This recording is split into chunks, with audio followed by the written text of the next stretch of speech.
बिस्मिल्लाहिर्रहमानिर्रहीम। अस्सलाम वालेकुम नाज़रीन कराम, मैं हूं मखदूम शहाबुद्दीन और आप देख रहे हैं मेरा फेसबुक और यूट्यूब चैनल। उम्मीद करता हूं आप सब लोग बखैर आफियत होंगे और जहां भी होंगे अपने अहले खाना समेत खुश भी होंगे और महफूज भी। नाज़रीन कराम, इस वक्त कुछ डिस्टर्बिंग खबरें सामने आ रही हैं, इस्लामाबाद से भी और रावलपिंडी से भी और बनी गाला से भी। और इस वक्त ना करते भी आग भड़क चुकी है और चिंगारी ने अपना काम दिखाया है। एक तरफ तो अलल ऐलान बयानात दिए जा रहे हैं और साथ ही साथ मसलहत के तौर पर इब्तदा में मोहरों के नाम लिए जा रहे हैं, अपनी गलतियां तस्लीम की जा रही हैं, तो वहीं दूसरी जानिब ये मसलहत काम नहीं दिखा रही। और इस वक्त बाकायदा तौर पर जो एक जंग है, जो एक रिफ्ट है, उसका आगाज हो चुका है। और दोनों इतराफ से अंदर की खबरें यही हैं कि बदगुमानियां इस वक्त इस कदर बढ़ चुकी हैं कि दोनों साइड्स के लिए गालिबन इस वक्त हालात पॉइंट ऑफ नो रिटर्न पर जा चुके हैं। कुछ बड़ी एक्सक्लूसिव इनसाइड डिटेल्स हैं जो आज की इस वीडियो में आपके सामने रखनी है। और इस वक्त सूरत हाल यह है कि मुल्क भंवर में फंसा हुआ है। कश्मीर में आज फिर एक नाटक हुआ और एक और पुलवामा ड्रामा जो है वो रचाया गया और इसका इल्ज़ाम मुजाहिदीन और पाकिस्तान की ISI पर लगाया जा रहा है। तो वहीं दूसरी जानिब अफगानिस्तान से हमले, फिर पाकिस्तान की अफगानिस्तान में स्ट्राइक और उसके बाद तालिबान का पाकिस्तान के बॉर्डर के ऊपर तमाम साजो सामान लेकर जंग के लिए तैयार हो जाना। लेकिन इस सब के अंदर भी हमारे प्यारे वतन में इस वक्त हर तरफ से सियासत ही खेला जा रहा है। और मेरी इत्तलात के मुताबिक दोनों साइड्स ने इंतहाई टफ स्टैंड लिया है। और ये जो लेटेस्ट डेवलपमेंट्स हुई हैं ये भी चंद घंटों की हैं, यानी कि बैक टू बैक अब चीज़ें बहुत तेज़ी से तसादुम की तरफ बढ़ रही हैं। और इम्पॉर्टेंट ये है कि मेंशन करना बड़ा ज़रूरी है कि किस तरह से चीज़ें खराबी की तरफ जा रही हैं। जलसे हुए, प्रेस कॉन्फ्रेंसेज हुई, प्रेस कॉन्फ्रेंसेज के जवाब हुए, फिर जनरल बाजवा का इंट्रैक्शन के अंदर से जो खबरें सामने आई, फिर उसके बाद इमरान खान का जवाब।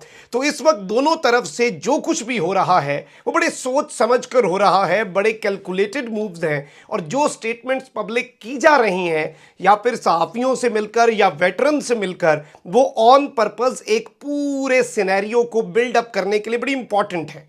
अब इमरान खान ने भी सबसे इंपॉर्टेंट पत्ता खेला है, क्योंकि इमरान खान को नजर आ रहा है अब इस वक्त इमरान खान को नाअहल उनकी जमात को ख़त्म इलेक्शन कमीशन ऑफ पाकिस्तान ने करना है, फॉरेन फंडिंग केस में करना है। सिकंदर सुल्तान राजा का मामला खान साहब ने इसलिए पब्लिक किया और सहाफ़ियों से गुफ्तगू में ये बात इसलिए बताई गई क्योंकि सिकंदर सुल्तान राजा के बारे में कह दिया कि वो तो एस्टैब्लिशमेंट ने लगवाया है। यानी कि अगर हमें बैन किया जाता है, अगर हमारे ऊपर इलेक्शन कमीशन पाबंदी लगाता है, तो ये वाज़े तौर पर उंगलियां इमरान खान के कहे बगैर एस्टैब्लिशमेंट की तरफ उठेंगी और Imran Khan between the lines रहेंगे। लेकिन अवाम और लोग और सोशल मीडिया पर जो बातें हैं वो फिर बड़ी खुलकर होंगी। तो जिस तरह से मैं ये लगातार कह रहा हूँ पिछले कुछ दिनों से कि खान साहब छोटे छोटे टाइम बम लगा रहे हैं, खान साहब छोटी छोटी बारूदी सुरंगें बिछा रहे हैं कि जिसके ऊपर जैसे ही इदारा कोई भी इमरान खान के खिलाफ इकदाम लेने के लिए स्टेप करेगा, पाँव रखेगा, तो वो उस इदारे के लिए भी इंतहाई ख़तरनाक होगा। अब परवेज़ इलाही भी आज थाने गए, उनकी FIR नहीं हुई, उसके बाद उन्होंने रिट पिटीशन क्यों दायर की है? क्योंकि इस वक्त डिप्टी स्पीकर वाली FIR दर्ज हो चुकी है और वो चौधरी बड़े सियाने हैं, उन्हें हर चीज़ का पता है। और अब ये मामलात के अंदर वो रगड़े जाएंगे अगर उनकी FIR नहीं होती। तो वो भी इस सारे के सारे मामले में अपनी सेफ साइड रख के खेल रहे हैं। और अर्ली इलेक्शन जो होने हैं उसमें इस्टेब्लिशमेंट ने तो इंटरवीन नहीं करना, ये इस्टेब्लिशमेंट ने गारंटी दी है कि जैसे भी हुए, जब भी हुए, हमें उससे सरोकार नहीं है, आप लोग आपस में अपना खेल खेलें। लेकिन जो परसेप्शन इस वक्त आ रही है, और पहली दफ़ा सिविलियन सुपरमेसी का ऐलान और नारा पाकिस्तान तहरीक इंसाफ की तरफ से भी लग गया है, क्योंकि चीज़ें इस वक्त किसी भी सूरत में बड़े वसूख से कह सकता हूं कि बेटरमेंट की तरफ नहीं जा रही। कुछ और पॉलिटिकल डेवलपमेंट्स भी हैं और ये जो फड्डा पड़ा है इस पे हवाले से भी कुछ डिटेल्स मैंने अभी रखनी है। सबसे पहले तो खान साहब पंजाब में भी इस वक्त माहौल गर्म कर चुके हैं और गवर्नर जो पंजाब हैं, जो कि इमरान खान के 1996 के साथी हैं, सबसे पुराने साथी हैं, ज़ाहिरी बात है उन्होंने वफात तो निभानी है, उन्होंने हमजा शहबाज से हलफ लेने से इनकार किया और कहा कि मैं इसकी आईनी हैसियत देखूंगा। अब उस्मान बुज़दार का इस्तीफ़ा, उसे गवर्नर ने कहा ये इस्तीफ़ा तो गैर आईनी था। इस्तीफ़ा गैर आईनी क्यों था? क्योंकि वो इस्तीफ़ा वजीर आजम को लिखा गया और उस वक्त गवर्नर चौधरी सरवर ने अप्रूव कर लिया। इस्तीफा तो गवर्नर का जो होता है, वजीर आला का, वो गवर्नर को जाता है, वजीर आजम को तो जा ही नहीं सकता। तो वो इस्तीफा ही गैर आईनी था, और अगर वो इस्तीफा गैर आईनी था तो उस्मान बुज़दार को एक मरतबा फिर इस्तीफा देना होगा, या फिर उस्मान बुज़दार को वोट ऑफ नो कॉन्फिडेंस का सामना करके घर जाना होगा, जैसे खान साहब ने किया, और फिर नया कायदे ऐवान आएगा। यानी कि मामलात जो हैं वो आईनी बहरान पाकिस्तान के सबसे बड़े सूबे के अंदर इस वक्त आने वाले हैं। जबकि इसके साथ ही साथ हुकूमत के हालात भी कोई अच्छे नहीं हैं, उनकी कश्ती से छलांगें लगना भी इस वक्त सिलसिला जो है वो जारी है। इन्होंने आज 8:30 बजे वो करना था, हलफ लेना था, सदर ने इनकार कर दिया। अब कल इम्कानात हैं 11 बजे ये हलफ लेंगे, और इनसे चेयरमैन सेनेट जैसे वज़ीर आज़म से लिया उसी तरह इनकी काबीना से भी चेयरमैन सेनेट सादिक संजरानी हलफ लेंगे। अब इस सारे के सारे मामले में आपस में इनका फड्डा पड़ चुका है। पीपल्स पार्टी सारे आईनी ओहदे चाहती है, और चेयरमैन सेनेट का ओहदा इन्होंने इसहाक डार को देने का कहा, जिस पर पीपल्स पार्टी ने सर पकड़ लिया कि वो इश्तिहारी, वो भागा हुआ, उसकी जायदादें नीलाम हो रही हैं, वो सेनेटर मुल्क के निज़ाम का, यानी कि पीपल्स पार्टी की अपनी नज़र थी। अब जो ANP है उसने मुकम्मल तौर पर, बाकायदा तौर पर हुकूमत का हिस्सा बनने से माजरत कर ली है, और उन्हें गवर्नर KP समेत एक वजारत की ऑफर भी की गई, यानी कि खैबर पख्तूनख्वा का गवर्नर भी और एक विफाकी वजीर भी। लेकिन सरबराह ANP असफंदियार वली ने पार्टी कायदीन को हुकूमत का हिस्सा बनने से रोक दिया, और उन्होंने कहा कि इस ऑफर के लिए हम बड़े मशकूर हैं, लेकिन हम आपका साथ ज़रूर देंगे, आपकी हुकूमत का हिस्सा नहीं बनेंगे। और हुकूमत और इत्तेहादियों में मामलात उलझे रहे, और अब इत्तलात ये हैं कि मामलात बड़े औखे सौखे सुलझाए गए हैं, और तकरीब हलबरदारी कल 11 बजे ऐवान सदर में होगी। ताहम हल्फ सदर के बजाय चेयरमैन सेनेट लेंगे। दीगर इत्तेहादी जमातों से ताल्लुक़ रखने वाले जितने वुज़रा हैं वो सब हल्फ उठाएंगे, और विफाकी वुज़रा के महकमों का नोटिफिकेशन फिर हल्फ के फौरी बाद जारी किया जाएगा। यानी वो आप काबीना का हल्फ लेते हैं, फिर उसके बाद ऑब्वियसली आपका नोटिफिकेशन और आपका जो पोर्टफोलियो है वो जारी किया जाता है। खुर्शीद शाह ने पहले ये बताया था कि 36 रुकनी काबीना बहुत बड़ी काबीना होगी, जिसमें पीपल्स पार्टी के 11, नून लीग के 14, JUI के 4 वुज़रा, 7 वजारतें दीगर इत्तेहादी जमातों को दी जाएंगी। अब एक जानिब ये मामला है, तो वहीं दूसरी जानिब इमरान खान ने चीफ इलेक्शन कमिश्नर का मामला भी सामने रखा, और फिर जो जस्टिस काजी फाइज ईसा का मामला है उसमें अब डायरेक्ट एस्टैब्लिशमेंट नहीं लेकिन मोहरों के ऊपर बात करनी, यानी कि बिटवीन द लाइंस पैगाम देना शुरू कर दिया गया है। उस वक्त वजीर कानून कौन थे? फ़ारूक नसीम। फ़ारूक नसीम के बारे में कहा जाता है कि वो एस्टैब्लिशमेंट के बंदे हैं। जब वो वफाकी वजीर भी थे तो उनके हवाले से ये कहा जाता था ये MQM के कोटे पर नहीं आए, और जब army chief general Qamar Javed Bajwa की एक्सटेंशन का केस चल रहा था तो इन्होंने अपने ओहदे से इस्तीफा दिया, इन्होंने वो केस लड़ा, उसमें सुरखरू हुए, और उसके बाद वापस अपना ओहदा संभाल लिया, क्योंकि बतौर वजीर कानून ये किसी का केस नहीं लड़ सकते थे। इसकी वजह से भी कहा जाता है कि ये उनकी तरफ से दिए गए एक शख्स थे, और अब इस मामले पर हुकूमत, और यानी कि हुकूमत तो नहीं, साबका हुकूमत जो कि इमरान खान साहब की टीम और फ़ारूक नसीम आमने सामने आ चुके हैं। और इमरान खान के खिलाफ फ़ारूक नसीम ने कहा कि मैं बात नहीं करूंगा, लेकिन हकाइक सामने लाना चाहता हूं। काजी फाइज के मामले की समरी भेजना हसास था, इस पर हर पहलू को देखा गया। काजी फाइज ईसा के साथ मेरा कोई ज़ाती मसला नहीं था, ना ही इमरान खान ने इसके ऊपर मुझे एग्जैक्टली उन्होंने कहा कि इसमें मैं कुछ नहीं करना चाहता था। इमरान खान ने मुझे कहा कि ARU के मवाद पर रेफरेंस करने पर इसरार किया, इंसिस्ट किया, और एसेट रिकवरी यूनिट बराह रास्त इमरान खान के मातहत आता है, उसमें मेरा कोई अमल दखल नहीं है।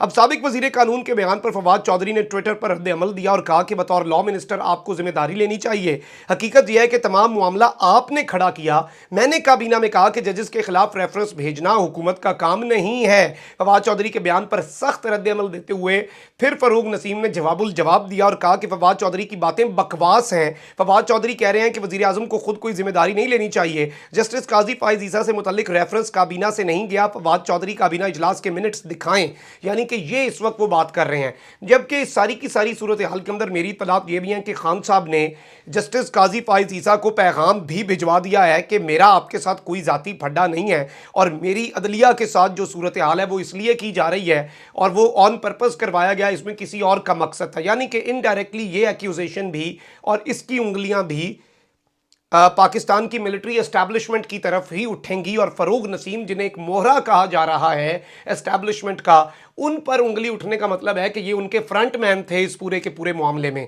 अब इस सारी की सारी सूरत हाल में 2018 के बाद पहली मरतबा इमरान खान ने सिराजुल हक से रब्ता किया। उससे पहले ये इत्तेहादी भी थे खैबर पख्तूनख्वा की हुकूमत में, जो पिछला टेन्योर था, पहला टेन्योर था, उसमें जमात इस्लामी। उसके बाद पहली मरतबा टेलीफोनिक गुफ्तगू हुई और सिराजुल हक ने माना कि ये एक बैरूनी साजिश के तहत आपको निकाला गया है और इमरान खान का मौक़िफ़, इमरान खान की जमात के अलावा दीगर जमातों ने एम्ब्रेस करना, पब्लिक प्रेशर आप इसे कह लें या जो भी कह लें, शुरू कर दिया है। और अब इमरान खान का या फिर आप ये कह लें कि इमरान खान का साथ देना दें, लेकिन इम्पोर्टेड हुकूमत का जो एक नैरेटिव है उसका साथ देने के ऊपर कोई भी इस वक्त रेडी नहीं हो रहा और कोई भी उसके लिए किसी भी सूरत तैयार नहीं है। अब इस सारे के सारे मामले में नाज़रीन कराम मैं आपको ये भी बता दूं कि शीरी मज़ारी जो कि खुलकर एस्टैब्लिशमेंट को जवाब दे रही हैं, उन्होंने कहा है कि बड़ा कहा जा रहा है कि सिविल मिलिट्री रिलेशंस पर मेरी क्या है। एक चीज़ याद रखें कि डेमोक्रेसी में सिविलियन सुपरमेसी होता है, लेकिन सिविलियन और मिलिट्री हारमनी बड़ी ज़रूरी होती है किसी भी मुल्क को चलाने के लिए, और मैं मिलिट्री के ऊपर तमाम तर चीज़ें करती हूँ। और उन्होंने कहा कि कोई पीएम की एरोगेंस नहीं थी कि वो चीफ मिनिस्टर लगा रहे हैं, ऐसी बात नहीं करनी चाहिए। यानी कि चीफ साहब को जवाब है कि ये तो पीएम की अपनी मर्जी होती है, ये उनकी चॉइस है, ये उनका प्रेरोगेटिव है, वो जिसे मर्जी लगाएं। कल को कोई ये कह दे कि इस चीफ को क्यों लगाया गया, इससे सीनियर बंदा भी था, तो उनका ये मौक़िफ़ है। और इस सब के अंदर कहा जा रहा है कि 3 सर्विसेज चीफ को भी तो लगाना इमरान खान का और प्राइम मिनिस्टर का सदर को लगा के होता है, तो क्या मतलब गलत लगा दिया या फिर सही बंदा नहीं लगाया तो आज मुल्क जो है वो इसमें है। तो आप कह सकते हैं कि DGISI भी आपने गलत लगा दिया, आपने अपनी पसंद से लगा दिया और आपने उधर मुसल्लत कर दिया। तो ये बातें चीफ के लिए करने वाली नहीं है। और ये कहा जा रहा है कि क्लियरली डिफाइंड है रोल आर्टिकल 243 और 245, और उन्होंने तस्वीरें भी शेयर की कि कॉन्स्टिट्यूशन बताता है कि अफवाज पाकिस्तान ने क्या करना है। अब इस सब में जो खतरनाक मरहला शुरू हो चुका है वो ये है कि मरियम औरंगजेब जो है उन्होंने एक पर्दा चाक किया है, एक पूरी कैंपेन जो है। एक तरफ तो उन्होंने कहा कि ये जो इंपोर्टेड हुकूमत नामंजूर है, ये बॉट्स के जरिए और रोबोट्स के जरिए ट्रेंड चलाया जा रहा है, इतना बड़ा ट्रेंड नहीं चल सकता। लेकिन उन्होंने कहा कि इदारों के खिलाफ ट्रेंड्स कैसे बनाए गए और पाकिस्तान के इंस्टीट्यूशंस के खिलाफ जो ट्रेंड बने हैं उनके पीछे भी PTI है। यानी कि आप कह सकते हैं कि इदारों की जुबान जो है वो अब नून लीग की गवर्नमेंट, क्योंकि इन्हें वफाकी वजीर इत्तलात और नशरियात बनाए जाने का इम्कान है, स्पोक्स पर्सन भी हैं, तो और सोशल मीडिया और ये तमाम तरह चीज़ें इन्होंने देखनी है, तो इनके तरफ से इन्हें आगे करके इदारों के दिफा में PTI के खिलाफ खड़े करना, ये भी इस जानिब एक बड़ा क्लियर इशारा है कि अब मामला जो है वो गर्म हो चुका है। और इसमें जो हुक्मरान इत्तेहाद है वो एस्टैब्लिशमेंट के साथ ताल्लुकात इस कदर ठीक करना चाहता है कि एस्टैब्लिशमेंट के मजीद इमरान खान के साथ ताल्लुकात ख़राब हो जाए। इमरान खान की इमेज को भी टार्निश किया जाएगा। आपने देखा कि शोबिज़ के सितारे खुलकर इमरान खान की हिमायत में आ रहे हैं और उनका कोई अमल दखल नहीं ना होता, लेकिन क्रिकेटर जो होता है उसने तो आगे देखना होता है फ्यूचर, उसमें ओहदे भी होते हैं, उसने टीम सिलेक्शन भी देखनी होती है, उसने कोच भी बनना होता है, हज़ारों और चीज़ें होती हैं। शाहिद अफरीदी साहब की स्टेटमेंट, अब सईद अजमल साहब ने कहा कि गुज़श्ता हुकूमत में खेलों को फ़रोग नहीं दिया गया। मैं उम्मीद करता हूं कि इस हुकूमत में खेलों को फ़रोग दिया जाएगा, यानी कि अब खुलकर इमरान खान के खिलाफ उन्हीं की अपनी फील्ड के लोग, क्रिकेटर्स जो हैं, उन्हें भी लाया जाएगा ताकि एक नैरेटिव को न्यूट्रलाइज किया जा सके। और तहरीक लब्बैक पाकिस्तान जो है, जो कि एक इंतहाई अहम जमात है और उसके सरबराह ऑब्वियसली ज़ाद रिजवी जो है, उनकी तरफ से भी ये पूरे का पूरा मामला अब एक और रुख इख्तियार करेगा और उन्हें भी मेरी इत्तलात के मुताबिक मैदान में उतारा जाएगा, लेकिन हुकूमत वक्त नहीं बल्कि साबका अपोजिशन यानी कि इमरान खान के खिलाफ उन्हें भी मैदान अमल में उतारे जाने के इस वक्त इम्कानात हैं। कमेंट सेक्शन में राय का इजहार ज़रूर करें। इंशाल्लाह अगली वीडियो में मजीद कुछ इनसाइड डिटेल्स मैं इकट्ठी कर रहा हूँ, तो सहरी के टाइम आपके साथ मुलाकात होगी। अपना बहुत ख्याल रखें। अल्लाह निगहबान। पाकिस्तान जिंदाबाद।